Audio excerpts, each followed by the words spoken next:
Halo, Assalamualaikum teman-teman. Halo, Waalaikumsalam. Oke, hari ini kita mau membahas tugas penelitian tindakan kelas. Sebelumnya kemarin itu kita udah translatein bukunya. Tugasnya itu ada di buku 2 bab 1. Nah, terus juga kemarin karena udah kita translatein juga kita udah ngerjain pembagian tugasnya itu ngerangkum itu kan. Ada materi ini dirangkum oleh saya, terus Nana dan juga Mutia.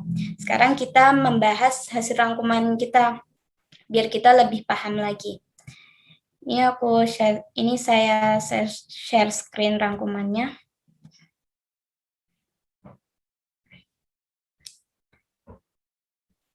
Nah, ini dia. Rangkumannya itu kan judul di bab 1 buku 2 itu kan judulnya pengantar penelitian tindakan. Nah, untuk judul yang pertama itu ada penelitian tindakan.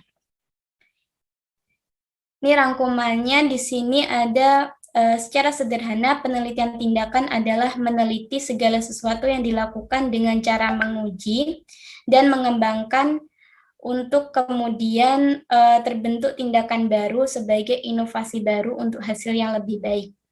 Nah, dari rangkuman ini teman-teman ada yang bisa memahaminya tidak atau kurang paham gitu?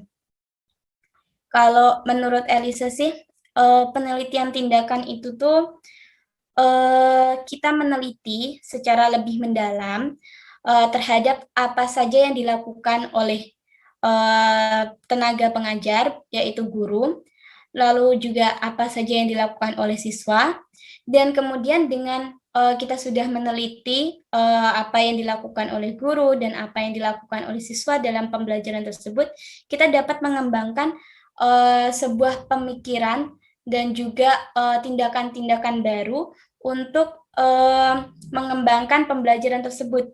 Jadi tujuan dari adanya penelitian tindakan ini agar ke depannya ada inovasi-inovasi baru dalam melakukan pembelajaran.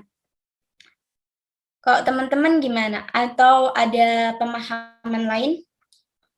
Boleh disampaikan? Untuk saya sendiri, Alisa itu setuju dengan pendapat Elisa.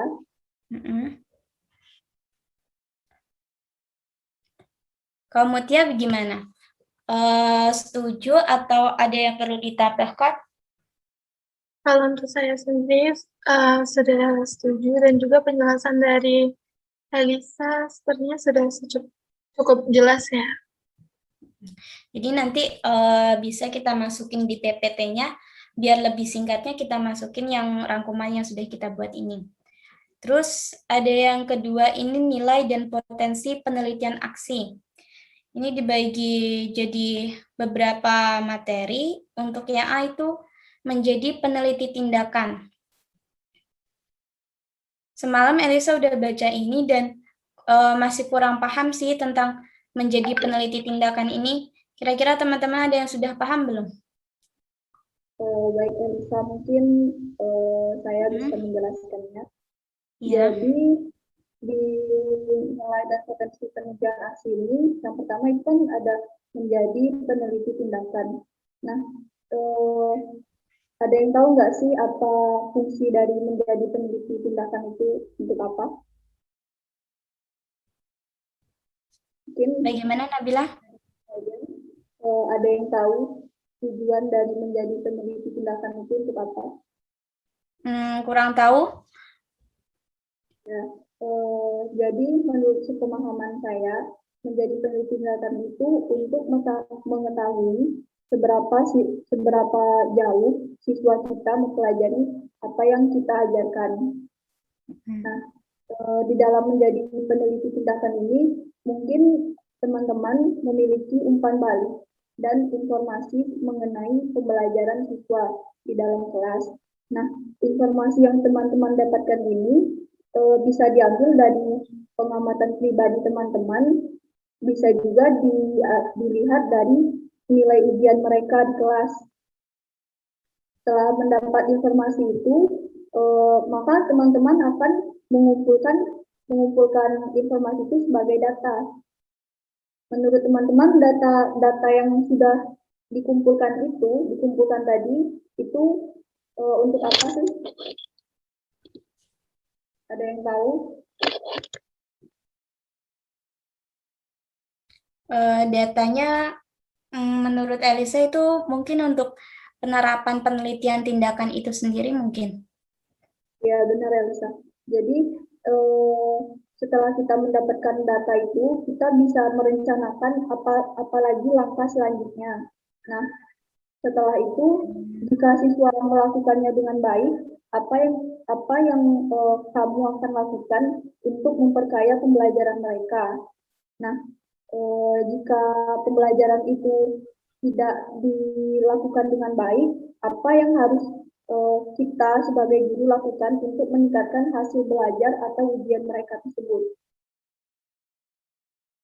Selanjutnya, untuk mengetahui itu semua, kita sebagai guru itu harus melakukan sebuah refleksi. Nah, di sini teman-teman ada yang tahu nggak sih refleksi itu apa? Refleksi itu menilai hasilnya tidak? Iya, jadi refleksi ini sebuah seperti penilaian seperti itu untuk mengetahui sejauh mana pembelajaran yang kita ajarkan di dalam kelas itu berhasil atau tidak terhadap siswa yang kita ajarkan seperti itu. Mungkin itu saja yang dapat saya sampaikan. Apakah ada penjelasan lain dari teman-teman atau penambahan? Kalau Elisa ini ada nambahin kan di sini rangkuman tadi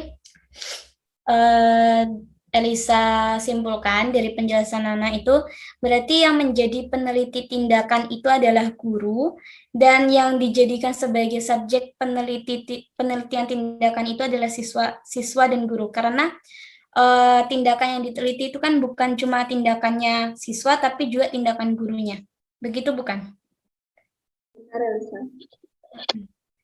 Terus juga di sini ada ciri-ciri dari gurunya itu sensitif, inovatif, kreatif, dan responsif. Jadi sebagai peneliti tindakan itu harus sensitif, inovatif, kreatif, dan responsif agar bisa mencapai tujuan dari penelitian tindakan itu. Itu sih tambahan dari Elisa. Mutia mungkin ada mau menambahkan? Tidak ada. Oke. Jadi udah cukup paham materi yang ini. Kita lanjut ke materi selanjutnya yaitu mengembangkan pola pikir penelitian tindakan atau reflection in action. Di sini sebenarnya Elisa kurang paham sih karena kan di sini pola pikir penelitian tindakan itu terdiri dari data, tindakan, refleksi. Elisa baca semalam itu kurang paham. Apakah teman-teman ada yang lebih paham? Boleh disampaikan? Sepertinya saya ingin menyampaikan pendapat saya sedikit. Menurut saya,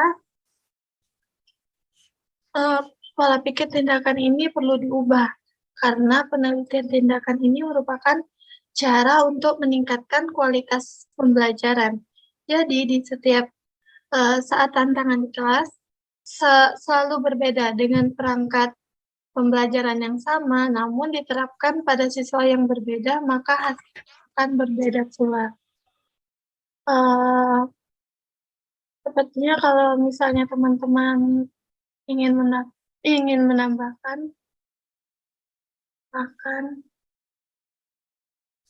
Nana mungkin ingin menambahkan? Sepertinya tidak, Elisa. Penjelasan Mutia cukup Elisa mengerti. Ini kan penjelasan Mutia juga berhubungan dengan materi yang ini, yang meningkatkan prestasi siswa melalui penelitian tindakan. Dari yang Mutia jelasin tadi, Elisa nangkepnya, kalau pola pikir penelitian tindakan itu diterapkan dengan baik, maka prestasi siswa secara otomatis akan lebih meningkat. Karena pola pikir penelitian tindakan itu sendiri eh, eh, berkaitan dengan data, tindakan, dan refleksi. Yang mana data itu kita amati, seperti kita mengamati apakah siswa, apa minat dan bakat siswa, kemudian kita melakukan tindakan yaitu sesuai dengan data yang sudah kita kumpulkan, data yang sudah kita amati, dan kemudian kita merefleksikannya. Dengan melaksanakan pola pikir penelitian tindakan tersebut dengan baik, saya rasa itu dapat meningkatkan prestasi siswa. Jadi penjelasan Mutia tadi juga berhubungan dengan meningkatkan prestasi siswa ini. Bagaimana teman-teman? Apakah sudah jelas yang Elisa jelasin tentang meningkatkan prestasi siswa melalui penelitian tindakan? Ya, sudah sangat jelas sih menurut saya. Oke. Kita lanjut ke materi berikutnya, yaitu proses penelitian aksi. Nah, di proses penelitian aksi ini ada beberapa tahapan. Yang pertama yaitu memulai dengan penelitian tindakan. Di sini Elisa sudah membacanya kemarin, cuma Elisa kurang paham. Apakah teman-teman ada yang bisa membantu Elisa dalam memahaminya? Baik. Saya akan menyampaikan pendapat saya sedikit. Walau ini sepemahaman saya, Ya. jadi memulai dengan penelitian tindakan itu maksudnya kita sebagai guru nanti di dalam kelas itu harus meneliti semua permasalahan yang dialami oleh setiap siswa yang ada di kelas. Jadi tidak hanya satu siswa saja yang kita amati, tetapi itu untuk seluruh siswa. Mungkin hanya itu yang dapat saya mengerti. Mungkin dari teman-teman ada yang bisa menambahkan penjelasan dari saya. Oke, sepertinya saya ingin menambahkan sedikit penjelasannya. Proses penelitian aksi ini menurut saya, dalam proses penelitian aksi ini nantinya akan dilakukan secara fleksibel untuk mengatasi masalah yang timbul dalam belajar mengajar. Itu sih menurut saya. Jadi prosesnya itu bersifat fleksibel. Oke. Terus di sini ada proses penelitian tindakan 5 langkah. Nah, di sini itu 5 langkahnya itu ada langkah 1 yaitu identifikasi masalah, langkah 2 pengumpulan data, langkah 3 perencanaan tindakan, langkah 4 rencanakan aktivasi, langkah 5 penilaian hasil. Nah, di sini sih Elisa sudah mencoba untuk memahaminya. Namun jika ada teman-teman yang ingin menyampaikan pemahamannya terlebih dahulu, Elisa persilahkan. Elisa, jadi saya ingin menyampaikan pendapat setelah kemarin kan kita ikut perkuliahan sama Pak Syarial. Jadi saya di sini mencatat sedikit penjelasan dari Bapak kemarin. Jadi langkah pertama itu kan identifikasi masalah. Nah, identifikasi masalah ini merupakan menemukan permasalahan yang dialami oleh seluruh peserta didik di dalam kelas tadi. Nah, lalu langkah kedua itu pengumpulan data. Maksudnya di sini mengumpulkan informasi dan mencari tahu terkait masalah yang dialami oleh siswa. Langkah ketiga itu perencanaan tindakan. Di sini kita diarahkan untuk merancang apa saja yang harus dilakukan dalam mengatasi setiap masalah siswa. Langkah selanjutnya, rencanakan aktivasi. Nah, di sini kita akan terjun langsung ke kelas untuk melakukan tindakan yang sudah direncanakan sebelumnya tadi. Selanjutnya, langkah terakhir, langkah 5, penilaian hasil. Nah, di sini kita itu melakukan refleksi. Ada yang tahu nggak sih tujuan dari refleksi itu untuk apa? Untuk memperbaiki ke depannya? Ya, benar. Selain untuk memperbaiki kedepannya itu juga untuk mengetahui sejauh mana keberhasilan kita dalam melakukan penelitian tindakan tersebut. Mungkin hanya itu yang dapat saya sampaikan. Apakah teman-teman dapat memahami atau bisa menambahkan penjelasan dari saya? Sepertinya saya sudah paham, akan tetapi saya ingin menambahkan sedikit dari langkah 1, langkah 2, sama langkah 3, yang dimana langkah 1 itu ada identifikasi masalah. Menurut saya ya, identifikasi masalah ini adalah langkah awal yang harus dilakukan guru dalam melaksanakan penelitian tersebut.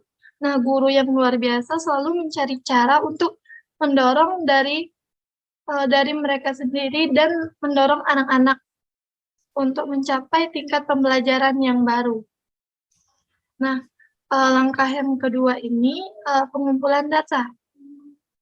Pengumpulan data ini sebuah metode yang dilakukan seorang peneliti untuk dapat mengumpulkan data dan informasi yang nantinya itu akan berguna dalam waktu singkat, akan menjadi terampil dalam pengumpulan data dan juga merefleksikan dengan tepat. Itulah pendapat dari saya. Dan juga nih, ada langkah yang ketiga nih, perencanaan tindakan. Perencanaan tindakan ini adalah suatu rencana dinilai baik secara konseptual, yang mana tentu dapat dilakukan di lapangan. Sesuatu rencana mungkin menunjukkan keberhasilan tersebut, tempat ketika diterapkan ternyata berbeda. Inilah strategi yang akan ditentukan pula oleh penyusunan rencana tindakan. Itu sih menurut saya langkah 1, langkah 2, dan langkah 3. Begitu.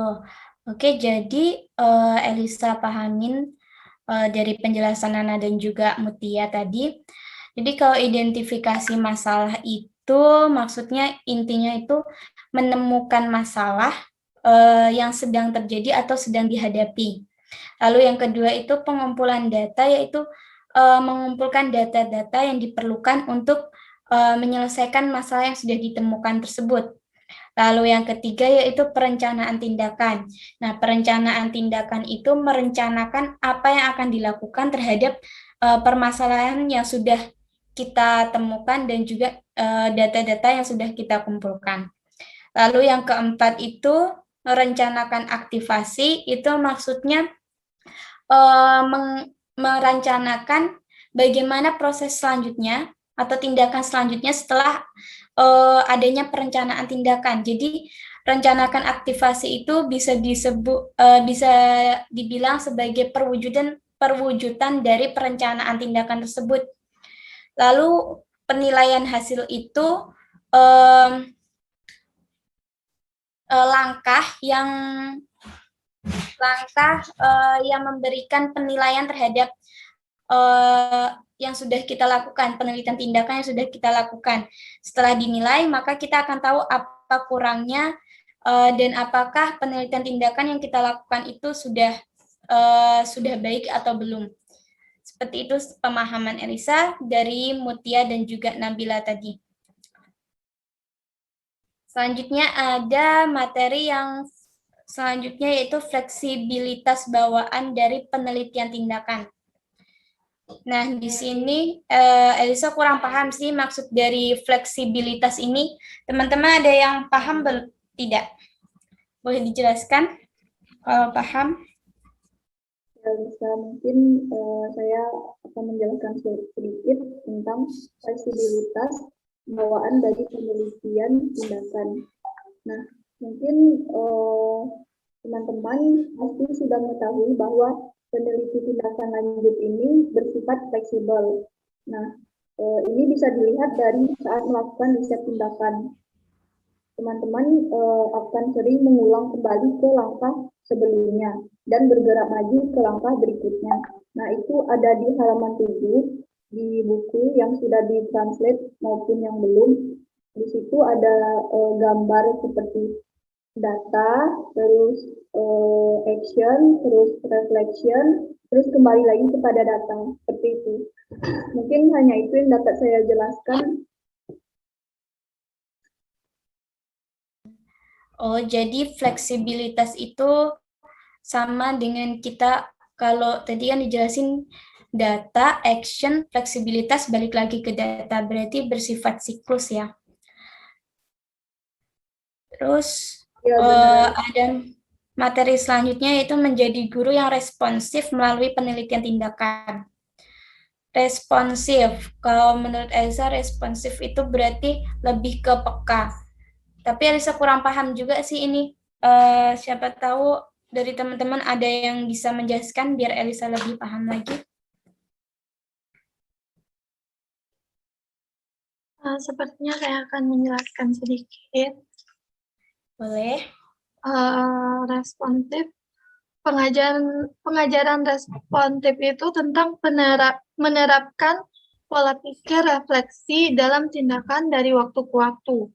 Dalam pengajaran responsif ini, kapasitas pengajaran profesional yang terpenting harus dimiliki untuk dapat berpikir sendiri dan merespon secara efisien dan efektif. Itu sih menurut saya. Apakah dari Nabila ingin menambahkan?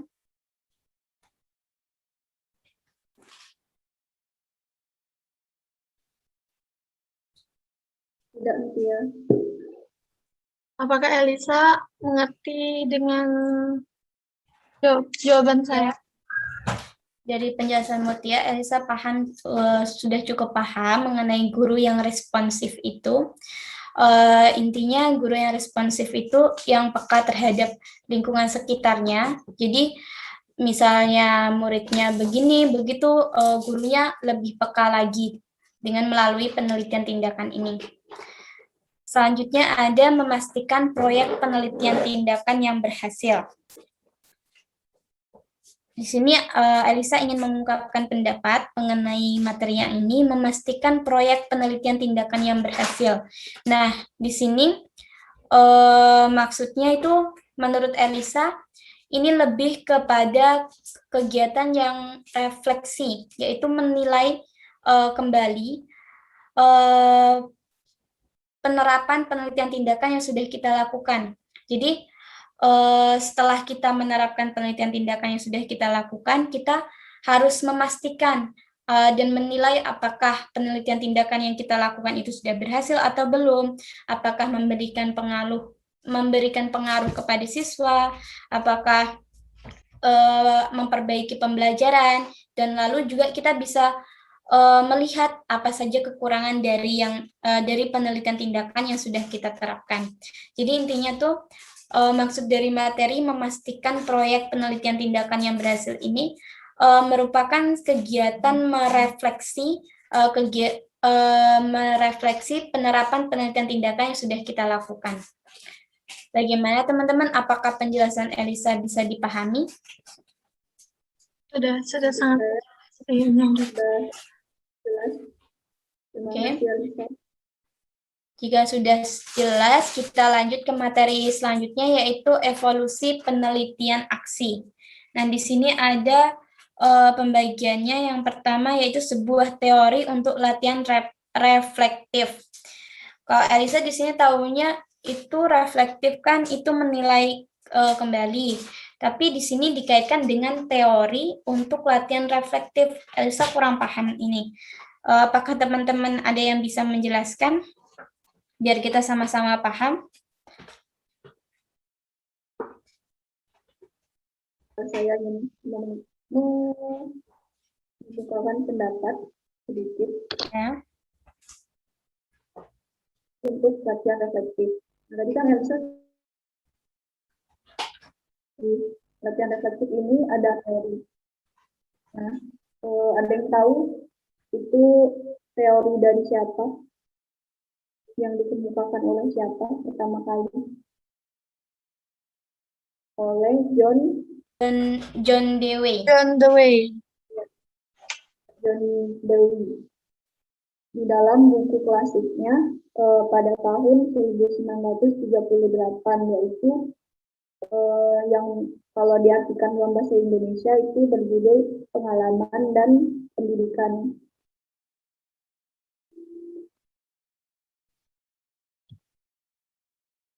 Di dalam buku ini, Dewey ini menulis secara ekstensif tentang proses refleksi dan tindakan dengan memperkenalkan pembacanya pada hubungan antara pengalaman dan pembelajaran.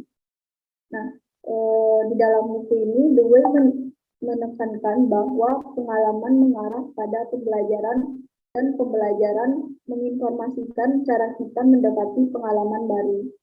Seperti itu.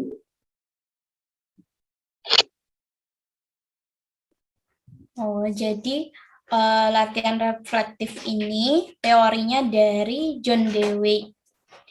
Oke, di situ dijelasin dari bukunya yaitu Pengalaman dan Pendidikan. Selanjutnya ada materi konteks historis untuk penelitian tindakan. Di sini Alisa juga kurang paham, jadi bisa kita bahas sama-sama. Ada yang ingin mengungkapkan pendapatnya terlebih dahulu?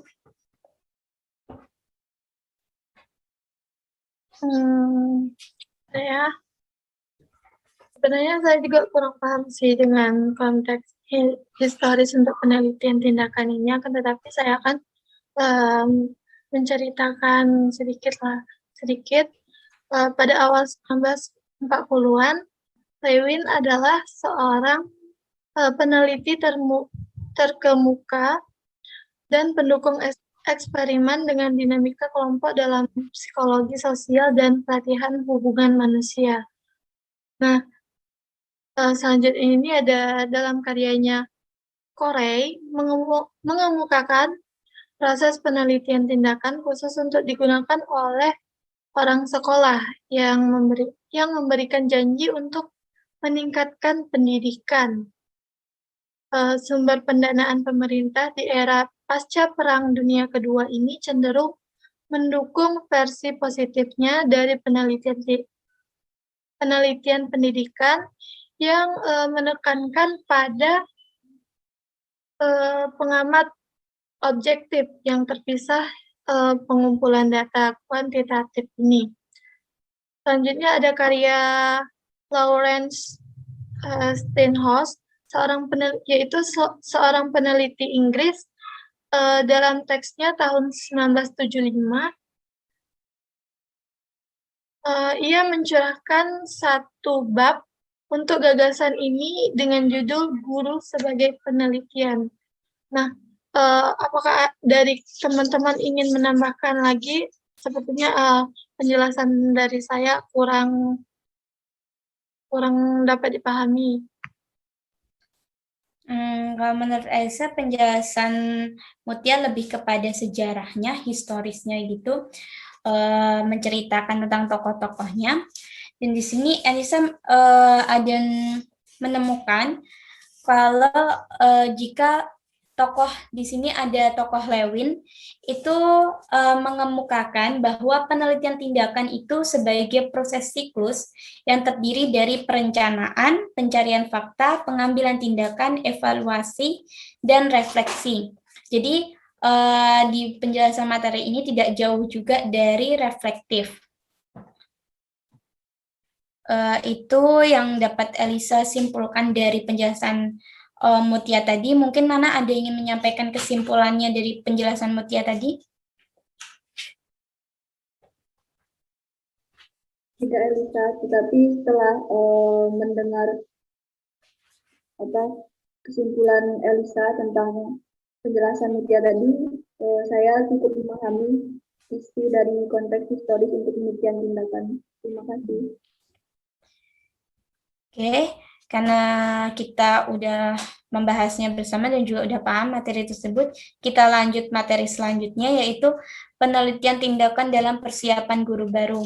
Nah, di sini Alisa mau mengungkapkan pendapatnya terlebih dahulu. Di sini penelitian tindakan dalam persiapan guru baru. Jadi guna atau manfaat dari penelitian tindakan itu bukan hanya untuk guru yang sudah lama atau guru yang sudah menjadi guru, namun juga penelitian tindakan ini bermanfaat bagi mahasiswa yang akan menjadi guru atau dalam artian sebagai persiapan guru baru. Nah, di sini penelitian tindakan itu melatih para guru atau juga calon guru dan juga guru baru untuk lebih memahami bagaimana sih caranya melakukan inovasi-inovasi baru terhadap pembelajaran. Nah, caranya yaitu salah satunya dengan penelitian tindakan, yang mana penelitian tindakan itu meneliti secara lebih mendalam mengenai apa yang dilakukan oleh guru dan juga apa yang dilakukan oleh siswa dan juga apa-apa saja yang terjadi dalam pembelajaran di kelas itu. Setelah diteliti, maka akan dikaji bagaimana sih penyelesaiannya, bagaimana solusinya, dan bagaimana cara mengembangkannya biar bisa menjadi lebih baik lagi. Itu pendapat dari Elisa. Apakah teman-teman paham dengan penjelasan Elisa atau ada yang ingin menambahkan pendapat Elisa? Sudah cukup paham. Untuk penjelasan Elisa sudah cukup dimengerti. Terima kasih. Oke, selanjutnya ini ada materi penelitian aksi, keluar dan lakukan. Ini ada tanda perintahnya, ada tanda serunya. Di sini Elisa kurang paham juga sih. Jadi Elisa belum bisa untuk menjelaskan yang materi ini. Ataukah ada teman-teman yang sudah paham bisa menyampaikan pendapatnya? Kita bahas sama-sama. Ya. Ini saya ingin menyampaikan sebagai calon guru ini kita berada pada periode pengembangan profesional ketika berada di pelatihan. Nah, wawasan yang tajam ini tentang pengajaran terjadi akibat dari penelitian tindakan telah dibuktikan bahwa kelas perencanaan pembelajaran ini manajemen dan instruksinya itu berbeda. Itu adalah kunci keberhasilannya. Itu sih menurut saya.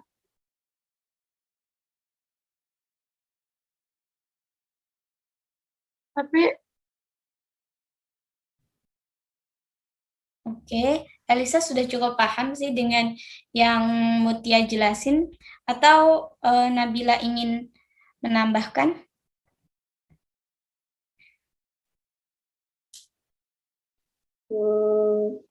Mungkin di sini dapat saya simpulkan bahwa maksud dari penelitian aksi, keluar dan lakukan ini ditunjukkan untuk merencanakan pelajaran, memanajemen kelas, dan pengajaran yang berbeda. Nah, ini sebagai kunci keberhasilan dalam mengajar. Oke, tadi kita udah membahas materinya, udah kita diskusiin sama-sama. Kemarin Pak Syariel juga ada yang ngasih tugas, yaitu menjawab pertanyaan. Nah, pertanyaannya ini udah Elisa ketikin, juga udah ditranslate. Elisa share screen. Nah, jadi kita boleh sama-sama mencari jawabannya. Nanti misalnya udah ada yang tahu jawabannya, boleh disampaikan.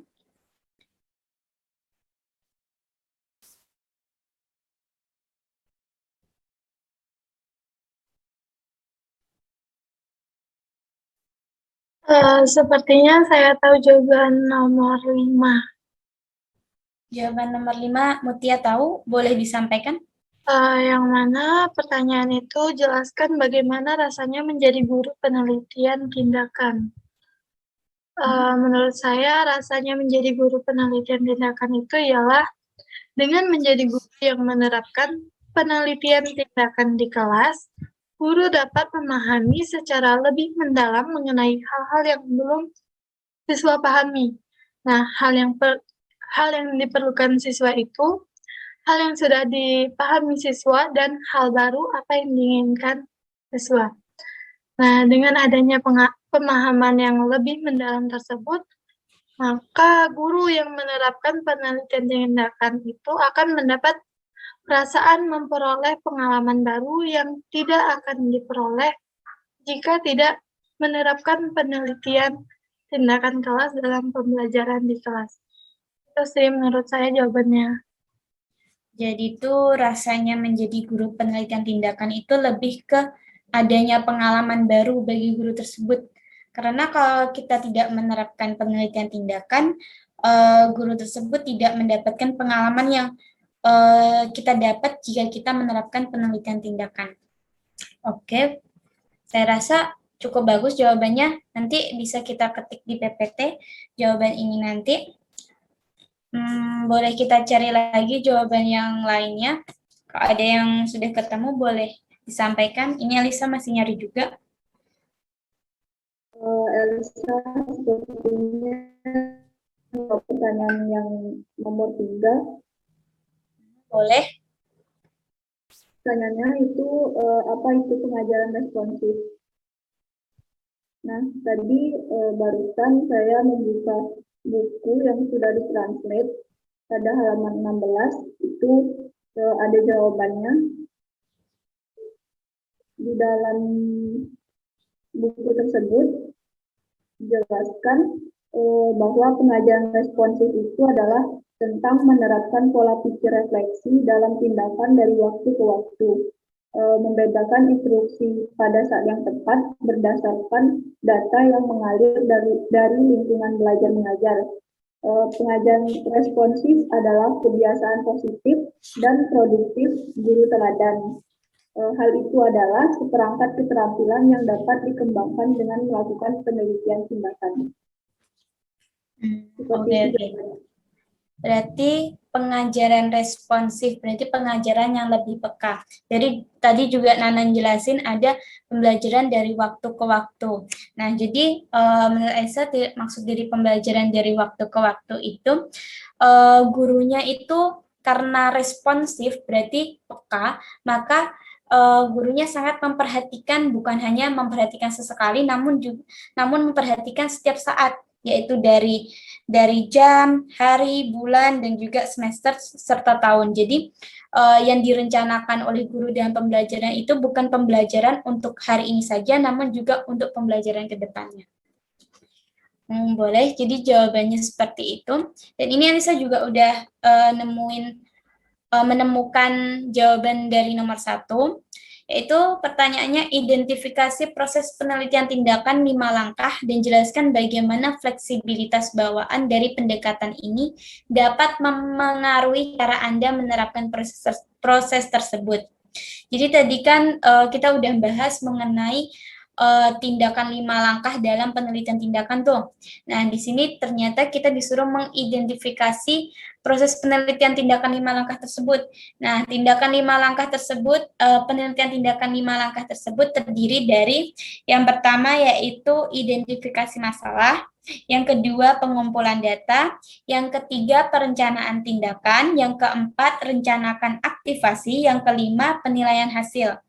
Nah, di sini sendiri identifikasi masalah itu merupakan kegiatan menemukan atau mengamati masalah yang sedang terjadi atau sedang dihadapi.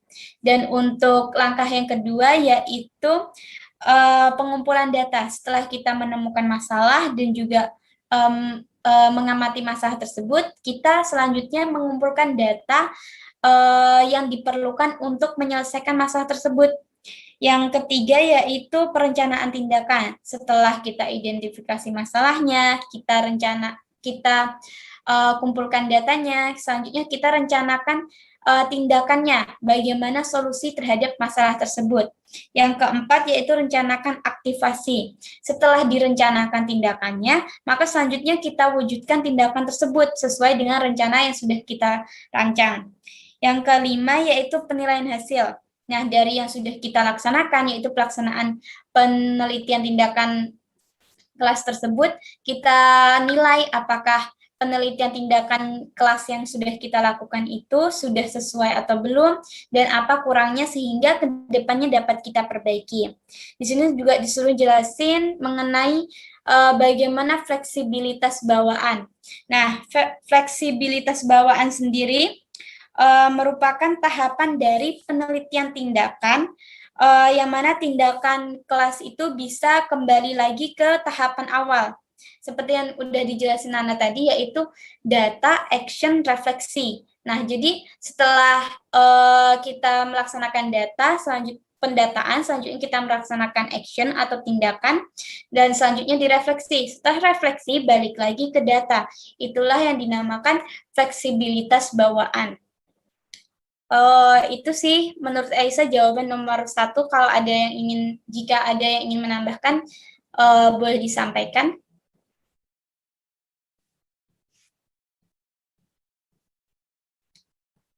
Atau ada yang sudah menemukan jawaban untuk nomor lain, boleh disampaikan.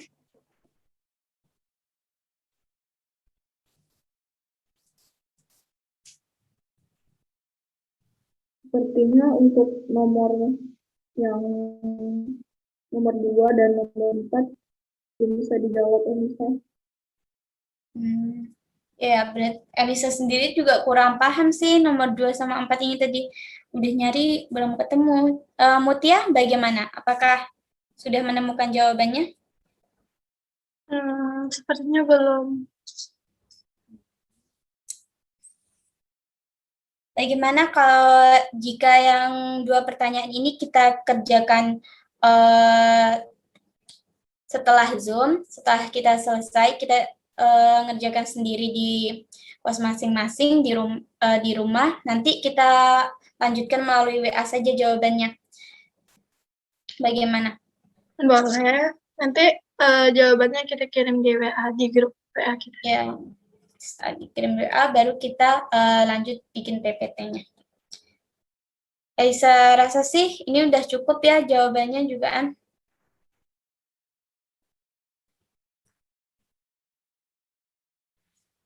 Bagaimana,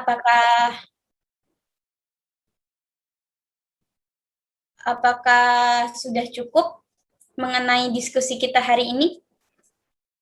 Sudah cukup, Elisa. Sudah cukup jelas sih, dari materi sampai pertanyaan. Oke, jika sudah cukup jelas, semoga kita bisa mengambil pembelajarannya dengan baik dan juga bisa memberikan tambahan ilmu kepada kita. Karena dirasa cukup, kita akhiri sama-sama. Elisa ucapkan wassalamualaikum warahmatullahi wabarakatuh. Waalaikumsalam warahmatullahi wabarakatuh. Bye-bye. Waalaikumsalam.